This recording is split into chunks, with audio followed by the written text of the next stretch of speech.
Здравствуйте, дорогие друзья. Мы продолжаем общение с пастором Андреем Белоножко. Мы вчера с ним познакомились, и вы уже знаете, что он пришел в церковь аж в 13 лет. Это абсолютно невероятно. Вернее, 12 лет уже, вообще 12 лет, это еще моложе. Пастор Андрей, скажите, пожалуйста, что значит расти в церкви, особенно, как вы говорили вчера, по этапам? Я буду на «ты» с тобой. Как ты говорил вчера, по этапам. Как это расти в церкви с 12-летнего возраста? Ну, это прекрасно, и я скажу, что очень важно прийти в церковь в этом возрасте. Потому что если в этом возрасте не прийти, человек попадает под влияние негативных всяких явлений, всяких моментов. Именно в подростковом возрасте формируется человек, его мировоззрение. И по сути говоря, то, что в него будет вложено в это время, вот таким он и станет. Потому что он как губка все впитывает. И вы знаете, я могу открыто сказать и засвидетельствовать о том, что те друзья в 12 лет, с которыми я дружил в школе еще, на сегодняшний день половины из них нет живых. Потому что в этот момент, 12 лет, уже мы начинали разбойничать, хулиганством, гоп-стопом заниматься, забирать всякие вещи у ребят. Вот. И на тот момент, именно благодаря тому, что я покаялся, я остановился. А остальные ребята или нет живых, или они попали в колонию. И сегодня я не знаю их судьбы. То есть Бог помиловал. Ты их не видишь? Я их не вижу, я их не знаю, где они делись вообще. Ты что? Скорее всего, они или попали в тюрьму, или их нет живых. Ты что?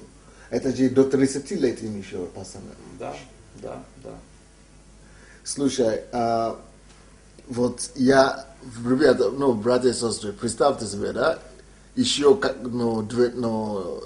несколько лет тому назад, когда Андрей пришел в церковь, он был в детском служении. И тогда я был старшим пастором, да, и папа был лидером церкви. Теперь, представьте себе, за одно поколение, человек, который был в детском служении, уже в апостольском совете, в команде самого пастора Сандея. Представьте себе, как Бог делает церкви, пасторство Божие. И кто-то скажет, что это потому, что он сын епископа. Абсолютно нет. Это может произойти с кем угодно. Представьте себе, 17 лет тому назад, когда он был в детском служении, в этом же апостольском совете есть люди, которые в это же время были в алкогольной зависимости или даже были наркомании. Какая же разница? Если он из детского человека уже стал апостольским, или из алкоголя, или из наркомании, то того же тоже достали оттуда. Наоборот, должно быть быстрее, когда человек из церкви и растет. Вот. И мой вопрос другой к тебе.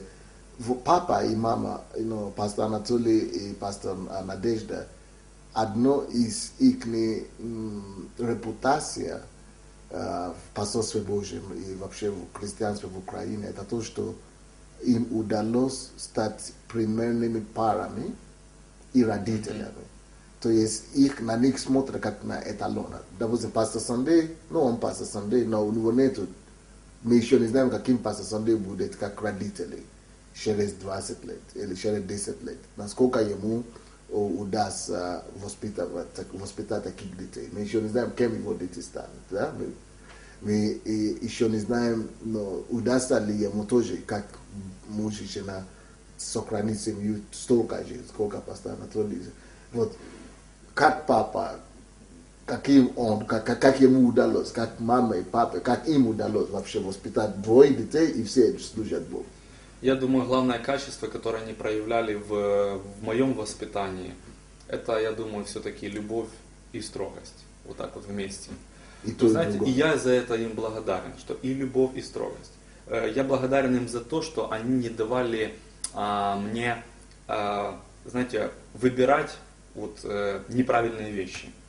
Потому что, знаете, хотелось попробовать и так, и сяк. И я думаю, что у каждого молодого человека, у молодежи есть такой период, когда ты стоишь перед выбором вообще, идти дальше с Богом или нет.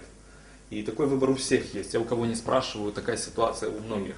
Особенно в подростковом возрасте. Да. Таком, да? И мне очень нравилось, что родители, то есть мы идем в церковь, вы идете в церковь, все идем в церковь. У нас не было, знаете, такого выбора, что ты можешь не пойти в церковь. Мы все идем в церковь. У нас даже, как говорится, в мозгах такого не было, извилины такой не было, что не пойти в церковь. Мы все идем в церковь, мы все служим.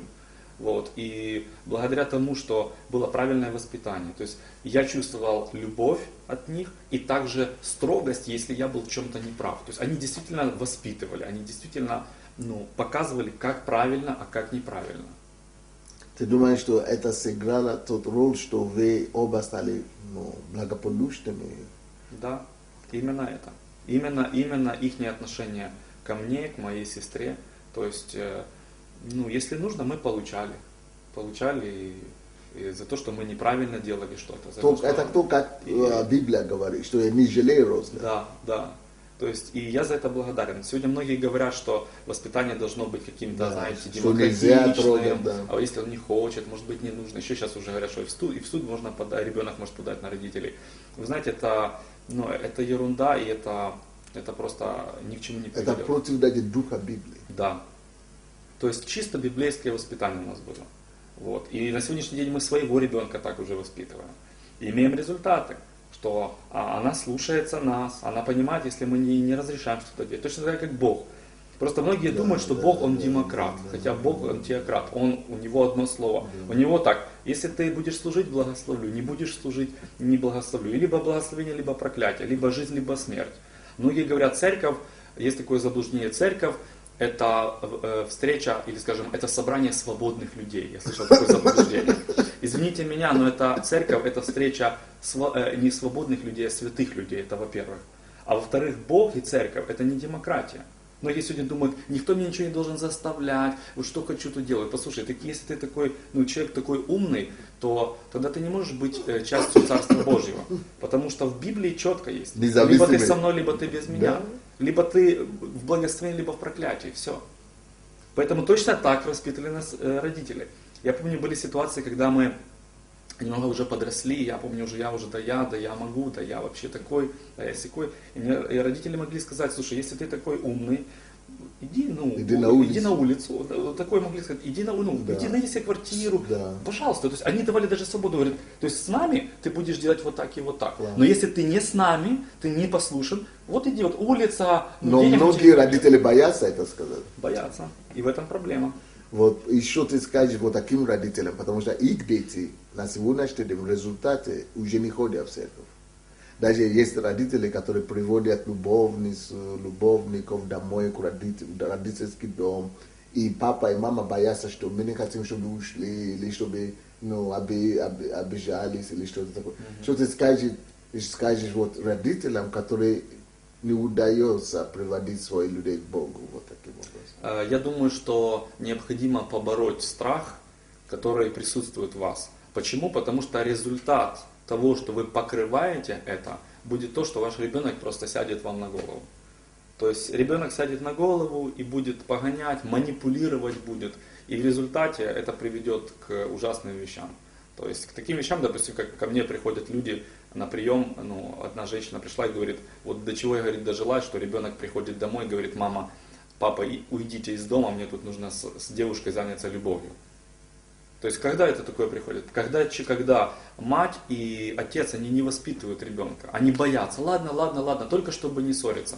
Иногда нужно взять эту духовную розгу, иногда нужно наказать. Потому что наказание это тоже благословение. И я сегодня перед вами свидетельство того, что именно благодаря такому здравому воспитанию. Это не значит, что меня только наказывали, меня вообще мало наказывали. Но когда нужно, наказали. То есть это любовь в разных качествах. И вам не говорили, что, если ты не хочешь идти в церковь, сиди дома, да? Нет. То есть родителям, ты советуешь молодым родителям брать с собой? Обязательно. Даже если эти дети не хотят? Обязательно. Каждое воскресенье, домашняя группа. Берите нужно брать своих детей и идти в церковь. Вот, допустим, родители мне часто говорят, что хорошо, мы не хотим его заставлять, мы не хотим заставить, потому что пускай он сам дойдет до этого.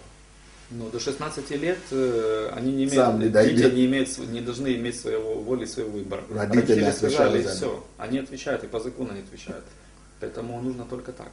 Потрясающие вещи. Я думал, что, братья и сестры, что это слово должно помочь всем нам стать лучшими родителями, потому что мы видим по жизни, пастор Андрей, не только он, и его сестра также, Светлана.